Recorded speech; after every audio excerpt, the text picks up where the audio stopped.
ningeshukuru CEO wetu Bwana Gitonga. Wangapi wanaamini Bwana CEO? Hebu tuinue mkono. Amefafanua mambo ile iliongewa uongo jana usiku kwamba rais alikuja kuahidi milioni 100 mwaka uliopita na hiyo pesa ati haijafika.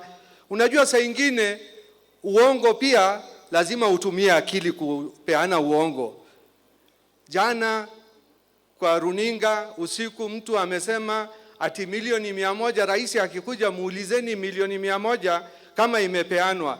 PS ananihakikishia, hata CEO amehakikisha hiyo milioni 100 hata ilikuja kitambo sana, na leo rais labda atatuongezea hata ingine ile CEO ameomba. Ama hamtaki? Wangapi mnataka rais atuongezee? Mnasema atuongezee? Mheshimiwa Rais, tungekuomba mambo 2-3 ile hao wakulima wameomba.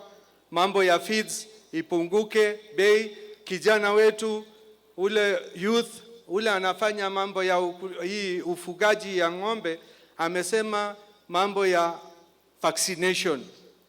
Mheshimiwa Rais, kuna wengine sijui kichwa yao inakuanga wapi wakisema ati vaccination isifanywe. Watu wa Meru Dairy, mnakubali vaccination ifanywe ama isifanywe? Ikue subsidized ama isikue? Wangapi wanasema wanataka hiyo vaccination? Mheshimiwa Rais, ukiona kila mtu anataka, so wale walikuwa wanaipinga wawachane na hiyo maneno.